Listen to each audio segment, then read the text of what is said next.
Oh my days, how gorgeous! 𝘾𝙧𝙤𝙚 𝙤𝙗𝙗𝙚, beautiful tulips. Amaze balls! So for this tutorial, you will need some yarn, wire, skewers, a 3.5mm hook if you want your project to be the same size as mine, a large needle, and some hot glue. To begin, you will need to start a magic loop for the pot. To make one, you have to take the yarn and make a cross. The shorter piece should be on top. Now take your hook and insert it into the loop from underneath to start your first chain. This does not count as your first stitch. Insert the hook from underneath and make 8 single crochets. And I know that you've definitely seen other tutorials where this is not how they make it, but this is how I make it, and it's a fast way. After you finish making 8 single crochets, take the yarn and pull to form a circle. Your circle should end up looking like this. Now you're going to slip stitch on your next stitch. And it's looking hard to find the next stitch because they be tricking you, so be careful. Make sure your excess yarn is under your hook so you can hide the tail as you go. By the way, I will be putting all the abbreviations and crochet slang meanings in the comments. Not the comments, the description. In the description, so make sure to check it out. Then make 8 single crochet increases. Increases are when you make 2 single crochets in the same stitch. Remember to hide the tail as you work into your stitches. This will make it so that it'll be easy for you, so you don't have to hide it later on.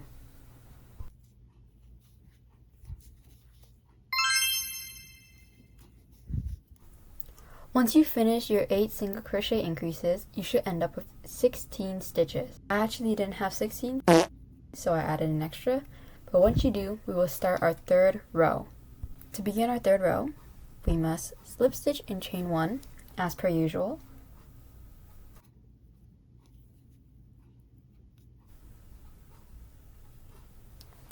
If you still have excess yarn, you will have to hide that as well. So for this row, we will do 1 single crochet and 1 increase. You may also use a stitch marker if you would like, because it may get a little confusing to find the first loop of each row. So once again, single crochet and do an increase. The stitch marker is already on the first single crochet, so your next one should be an increase.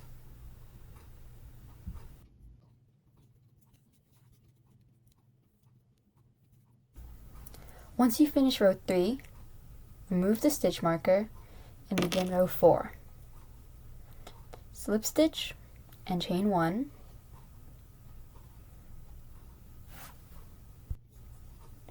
For this row, we will do 2 single crochets and 1 increase. After your first single crochet, you can insert your stitch marker if you want. Now once again, we will do 2 single crochets and 1 increase. So this was the second single crochet. The next one will be the increase.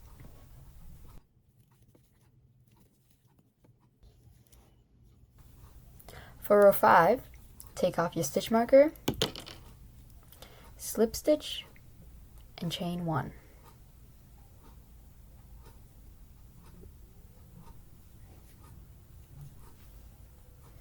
Now turn over your work, and in the front loop, which is the closest loop to you, do 32 single crochets. Once you finish the row, slip stitch in both loops and chain 1. Your back loop should look like this.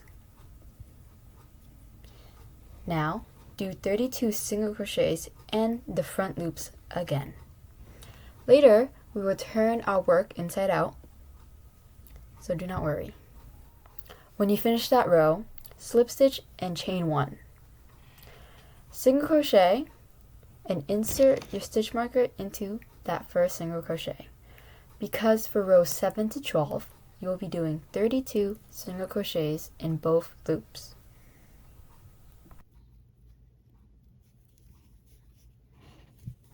Once you've done all your rows, slip stitch and chain 1. Now we will start our decrease row. Firstly, make 3 single crochets. Begin a 4th single crochet, but instead of yarning over, keep the 2 loops on your hook and single crochet into the next. Now you should have 3. Then yarn over all of them. You should continue this pattern 7 more times.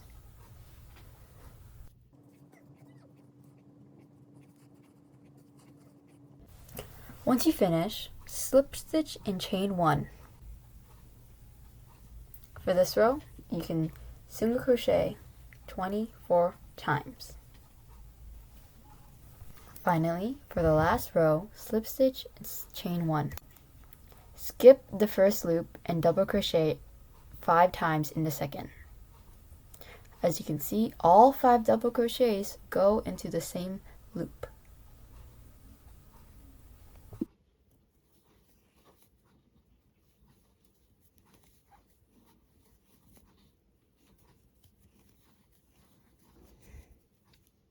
Once you finish your 5 double crochets, skip the next stitch and slip stitch into the next one. Chain 1 and repeat the process.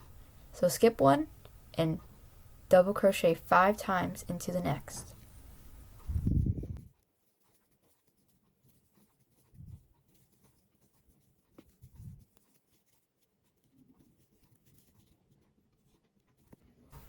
For this last step, you can slip stitch into your first loop again,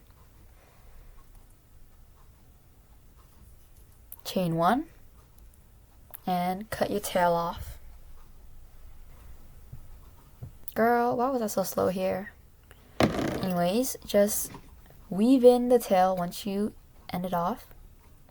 Watch. There's no specific way I weave, I just be weaving. Also, you should, as I said earlier, we're going to turn our work inside out. So look, that ribbed bottom we did is at the bottom. That's why we were single crocheting into the front loops, to get that bottom. So as I was saying about the weaving, there's no specific way to do it. Just make it not obvious. You can use a needle to do it, but I just use the hook. Okay, so now we're going to start the soil. So the soil is really easy. It's exactly as we've been doing before. 8 single crochet in a magic loop, slip stitch, chain 1. And now we're going to pull through the excess yarn and continue our second row. From here on out, I really don't need to give you the slow rundown of how to make the soil, since for the pot, we've already done the same steps, but now we're just repeating them in a different color. Just a disclaimer, I did use a yarn that was way too big for my hook. I recommend you use the same size yarn throughout your whole project. I just did it here because I didn't have enough resources, so just don't mind it. Okay, once you finish your soil, slip stitch, chain 1, just cut off your tail and weave through. And again, there's no specific way to weave. Just stick it in, just stick a hook in, stick a needle in. So now we're going to start the main character of our flower pot, which is the flower, and you're in luck. It's the exact same as the soil, with just a few added steps. But for the first row, we do 6 single crochets in the magic loop. And here's the pattern. You can pause if you would like.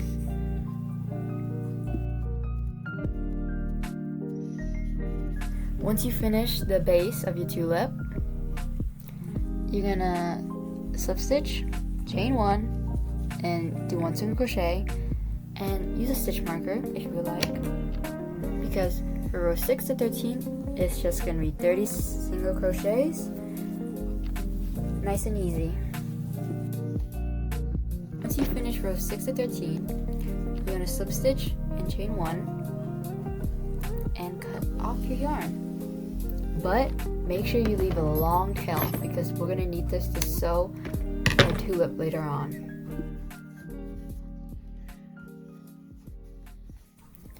And now we're going to work on our leaf.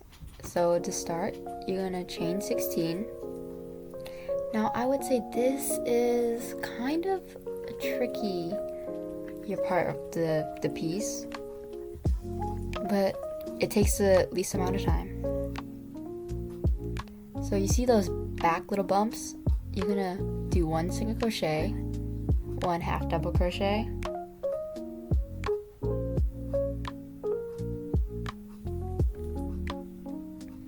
two double crochets, all in the little bumps,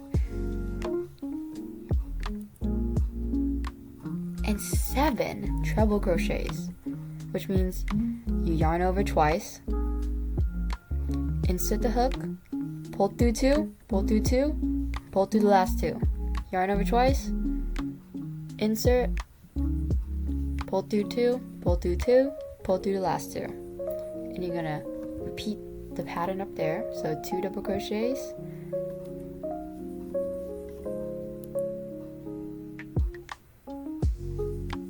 one half double crochet, and for the last one you're actually going to single crochet 3 times in the same stitch. Once you single crochet 3 times, we're going to work on the other side of our little project. So essentially we'll be mirroring what we did on the other side, and make sure to weave in the tail so that you won't have to sew it in later on. This makes it look nice and clean.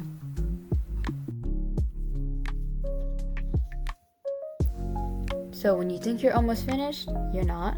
So slip stitch, chain 1, you have to insert the wire. This was the most challenging part because it takes quite a bit of time. See, as you can see, it was not working out for me here. I was crashing out. I did not know what I was doing. No, I do know, but it was just not working the way I wanted to work. So do 15 single crochets with the wire. After 15, do a single crochet, chain twice, slip stitch, and single crochet, all in the same loop. This makes the little point of your leaf. And also bend your wire since we'll be working towards the other side. So after that, just single crochet the rest of the 15, slip stitch, and chain 1. So after you cut off your yarn, you're gonna have to wrap the wires around each other so that they will be secure. So just here's a little montage of me wrapping the wire. So this is why you should get flexible wire, so it'll be easier, and hot glue that later. So we will need the hot glue for assembly. So warm that up, a large needle, as I said in the beginning. So first we're gonna stuff our tulip. I didn't have any polyester and none of that stuff. I just took some cotton balls from Muji, whipped them up, because it works the same and it's low-key cheaper. So go to get some cotton balls, save $1. So I ripped those up and just stuffed them in, and like I stuffed it to the brim. I love a full tulip. When you stuff them to the brim and they're nice and full, thread your needle in. Make sure the area where your yarn is coming from is lined up in the middle and has a clear path to the other side, because we will be sewing into it. So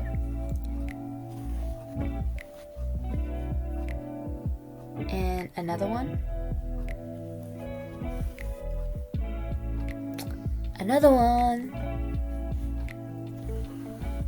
and just one more for good luck, because we love security here. Now you'll work between the other side. So from the side, just sew through all your little stitches so that it will be secure, and as you can see, a tulip is born. So to end it off, you can just stick your needle back into the tulip and basically cut it off because she's not coming apart. And as I said earlier, we're gonna hot glue the excess yarn onto the wire. Boom. Oh. Wow.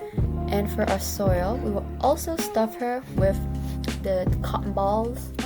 So stuff it to the brim. You can sew your soil, but girl, between me and you, are we gonna sew our soil? You can just hot glue it. It's the same thing, and it's easier. So save your time and effort and sew the soil.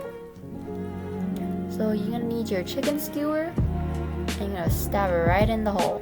And this is so that you can measure how long you want your flower to be. So after you cut your skewer, hot glue a little bit of the top, take some yarn, and just press it on there, and just cover it. It's not even a word, just cover it up. Don't burn yourself.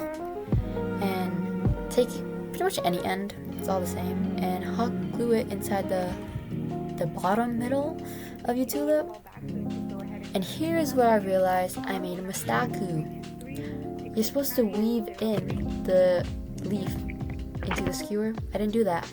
So here's just me trying to fix it. So if you make the same mistake as me, hot glue the leaf and then just cover it again.